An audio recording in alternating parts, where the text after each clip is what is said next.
उनका स्वागत करें।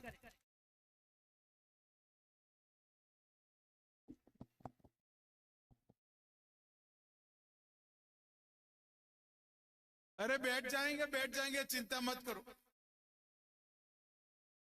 मेरे साथ बोलिए, भारत माता की जय। भारत माता की। जय। ये जरा टीवी वाले सेट शूट कर बैठ जाओ भाई, पीछे दिखाई पड़े सबको। मैं यहीं खड़ा रहकर बोलूंगा, आप चिंता मत करिए।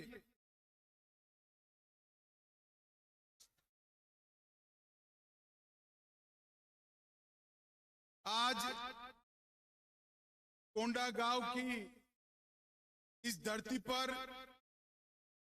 आए हुए सभी भाइयों बहनों को मैं दो हाथ जोड़कर प्रणाम कर उनका स्वागत करता हूं।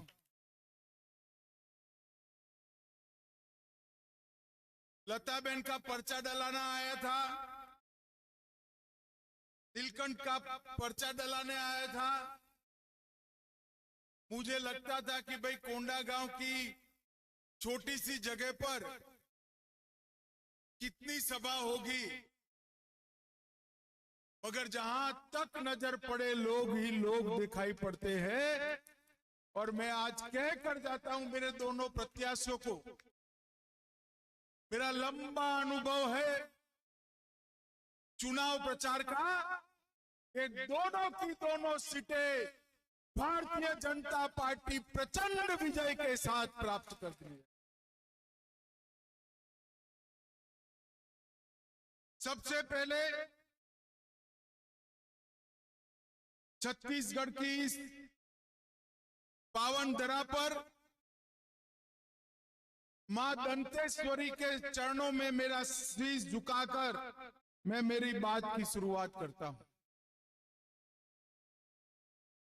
शहीद प्रवीर भंजन देव, शहीद वीर नारायण सिंह, शहीद गुंडाधुर, ये सभी की पवित्र स्मृति को मैं प्रणाम करता हूं। आज यहां पर, अरे भैया बैठ जाओ ना, पीछे इतने चिल्ला रहे हैं, काहे को जिद कर रहे हो? मैं यहीं खड़ा रहने वाला, तुम सेट कर बैठ जाओ।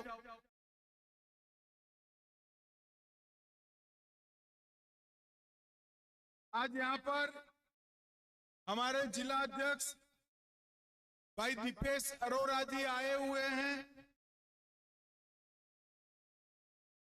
भारतीय जनता पार्टी के सारे पदाधिकारी यहां है, निरंजन सिन्हा जी है, और सबसे बड़ी बात है कि कोंडागांव के कोने कोने से आज मेरे प्यारे माताओं भाइयों बहनों भी यहां पर उपस्थित हैं। मैं आज जब यहां आया हूं तब 2018 में इसी कोंडागांव में कांग्रेस के शाहजादे राहुल बाबा ने वादे किए थे। मैं आज भूपेश बघेल को पूछने आया हूं,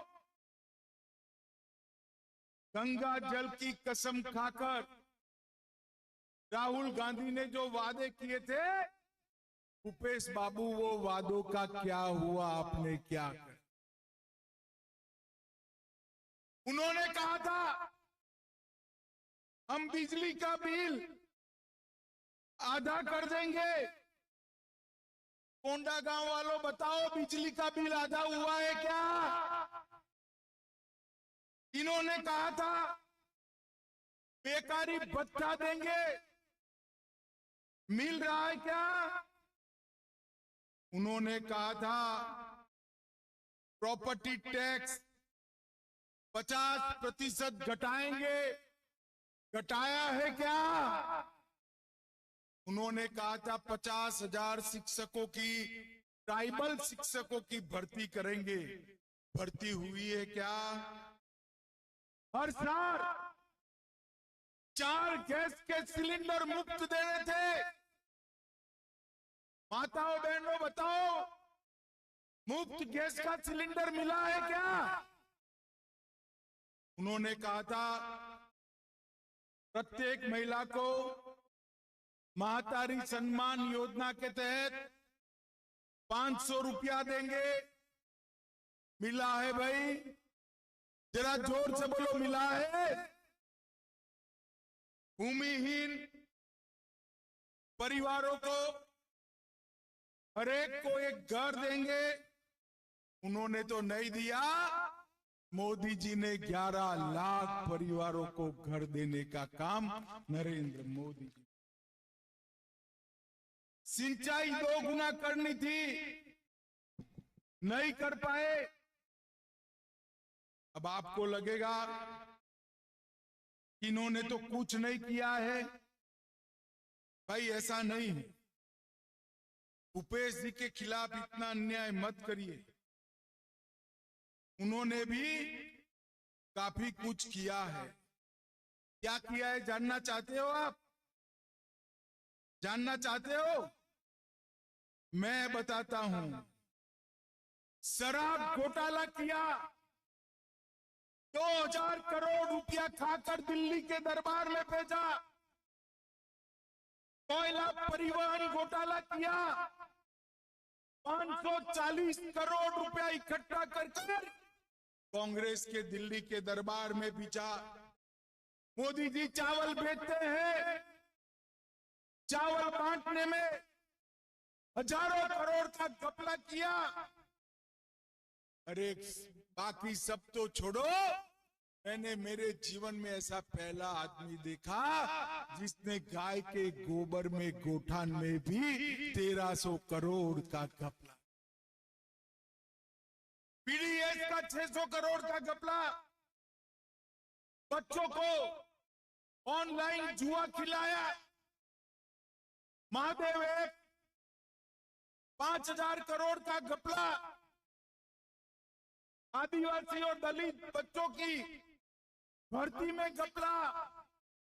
युवा इतना परेशान हुए कि रायपुर में निवस्त्र होकर उनको जुलूस निकालना पड़ा। शर्म करो भूपेश, शर्म करो। डिस्ट्रिक्ट मिनरल फंड 700 करोड़ का घोटाला, कोरोना का पैसा मोदी जी ने भेजा, उसमें भी घोटाला। और आप घोटालों की सरकार बनकर रह गए। छत्तीसगढ़ के गरीब आदिवासी माता बहनें, पिछड़े समाज के युवाओं का पैसा एटीएम बनकर दिल्ली भेजने का काम ये भूपेश बघेल की सरकार ने किया। मुझे बताओ, छत्तीसगढ़ जैसे छोटे प्रदेश में 35,000 करोड़ से ज्यादा रुपया ये भूपेश बघेल सरकार चाऊ कर गई। इसको फिर से वोट दे सकते हैं क्या? जरा जोर से बोलो, दे सकते हैं क्या? और जोर से बोलो, दे सकते हैं क्या?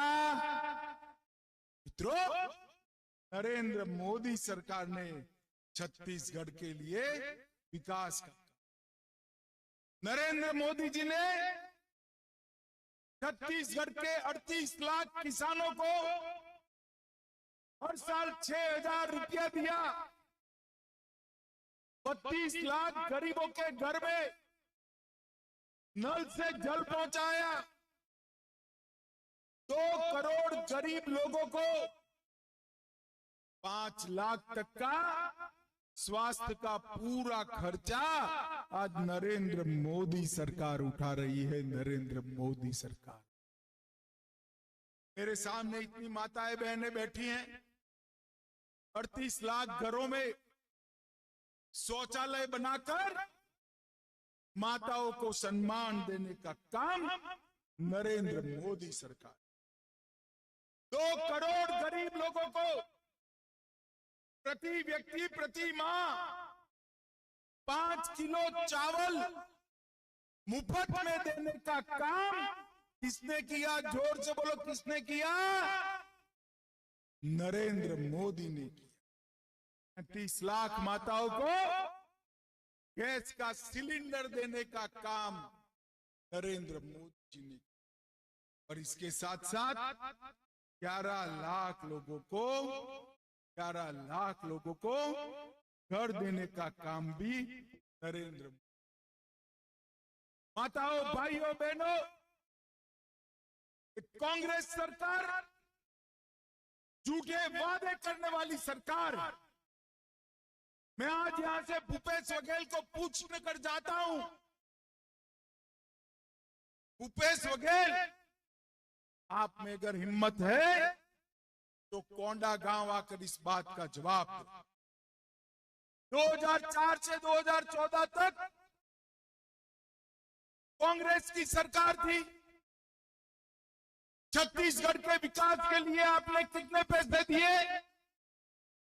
माताओं, भाइयों, बहनों, 10 साल में सोनिया मनमोहन की कांग्रेस की सरकार ने 80,000 करोड़ रुपया दिया था। 10 साल में 80,000 करोड़। कितना दिया था? जोर से बोलो, कितना? 80,000। नरेंद्र मोदी जी ने 80,000 से बढ़ाकर 9 साल में 3,12,000 करोड़ रुपया छत्तीसगढ़ को देने का काम। भारतीय जनता पार्टी ने ये नक्सल प्रभावित क्षेत्र में 1200 बैंक शाखाएं खोली, 5,000 डाकघर बैंक खोले, 2300 मोबाइल टावर लगाए, 3400 करोड़ की रोड की योजनाएं लाए, राष्ट्रीय राजमार्ग की 10,000 करोड़ की योजना। ये भारतीय जनता पार्टी की सरकार है। और इसके साथ साथ कांग्रेस का शासन था, नक्सलवाद आगे बढ़ता था। भारतीय जनता पार्टी ने नक्सलवाद से होने वाली हिंसा को 70% कम करने का काम भारतीय जनता पार्टी ने किया। माताओं, भाइयों, बहनों, एक क्षेत्र बस्तर का हमारा आदिवासी भाइयों बहनों से भरा हुआ है। कांग्रेस ने कभी आदिवासियों के कल्याण के लिए काम नहीं किया। सिर्फ वोट लिए, वादे किए, वादे पूरे नहीं करे। आजादी के बाद पहली बार ये ओडिशा के संथाल परगना की गरीब घर की बेटी द्रौपदी मुर्मू को देश की राष्ट्रपति बनाने का काम नरेंद्र मोदी जी ने। 15 तारीख को भगवान बिरसा मुंडा की जन्म तिथि को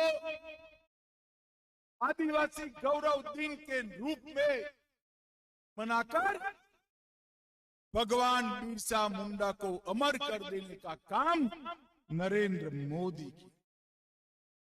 23 अलग अलग जनजातियों को एसटी की सूची में डालने का काम नरेंद्र मोदी सरकार। और आदिवासी कल्याण का बजट जो 10 साल में कांग्रेस सिर्फ 30,000 करोड़ छोड़कर गई थी, 30,000 करोड़ के बजट को 1,30,000 करोड़ करने का काम नरेंद्र मोदी सरकार। 740 नए एकलव्य विद्यालय बनाए, 40,000 शिक्षकों की भर्ती की, डिस्ट्रिक्ट मिनरल फंड के माध्यम से 75,000 करोड़ रुपया आदिवासी क्षेत्रों के विकास के लिए खर्च किया। और 2047 तक पूरे देश में एक भी सिकल सेल एनीमिया का दर्दी न रहे, इस प्रकार के मिशन की शुरुआत नरेंद्र मोदी जी ने की। नरेंद्र मोदी, यहां पर हमारी रमन सिंह जी की सरकार थी। रमन सिंह जी की सरकार ने 3 गुना रात 4 गुना प्रगति की थी। तेंदुपत्ता का भाव दिया, गरीब आदिवासी बहनों को चरण पादुकाएं दी। रमन सिंह जी ने पहली बार पीडीएस को नीचे तक पहुंचाया, धर्मांतरण को रोकने का काम किया।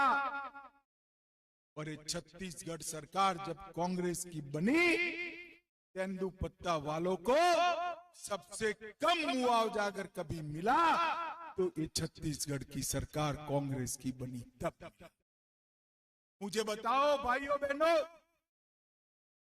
ये लूट करने वाली कांग्रेस सरकार को फिर से वोट दे सकते हैं क्या? जोर से बोलो, दे सकते हैं क्या? छत्तीसगढ़ की लूट करने देंगे क्या? छत्तीसगढ़ की विकास यात्रा को रुकने देंगे क्या? धर्म परिवर्तन करने देंगे क्या? नक्सलवाद को बढ़ने देंगे क्या? अरे सब रोकना है तो एक ही रास्ता है, मोदी जी के नेतृत्व में कमल फूल की सरकार बनाइए, यही एक रास्ता बचता है। मैं तो भाई आज राम के नैनीहाल में आया हूं। भगवान श्री राम, छत्तीसगढ़ उनका नैनीहाल है। मुझे बताओ भाइयों बहनों, अयोध्या में राम मंदिर बनना चाहिए था या नहीं बनना चाहिए था? इतने सालों तक कांग्रेस ने रोक कर रखा। इस बार छत्तीसगढ़ में 3 दिवालियां मनने वाली है। 3 दिवाली, मैं बताऊं कैसे 3 दिवाली मनेगी? एक तो दीपावली के दिन पटाखे जलाकर दीपावली मनाएंगे ना? जोर से बोलो, मनाएंगे ना? 3 दिसंबर को भाजपा सरकार होगी, फिर से दीपावली मनाएंगे ना? और जनवरी में राम मंदिर तैयार हो जाएगा, फिर से हम दीपावली मनाएंगे।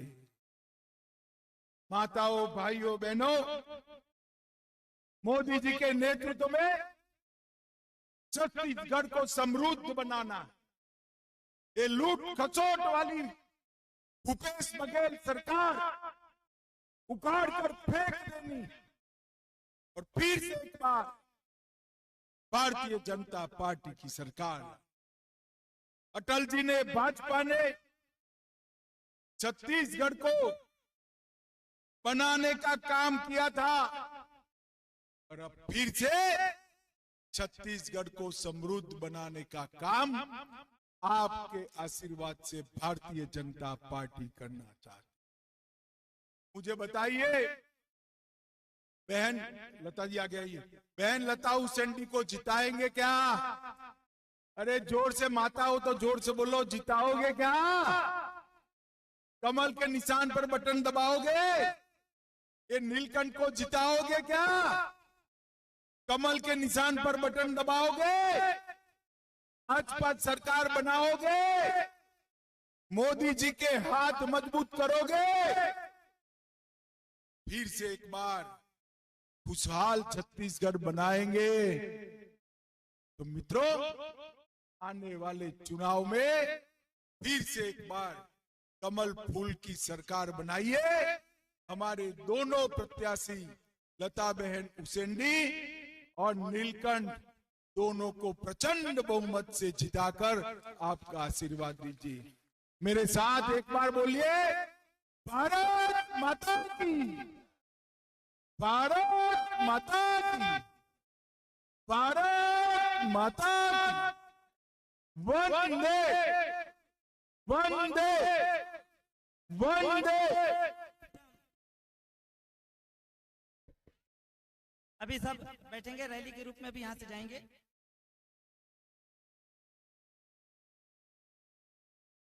जोरदार ताली बजाकर अभिनंदन करें। भारत माता की, भारत माता की।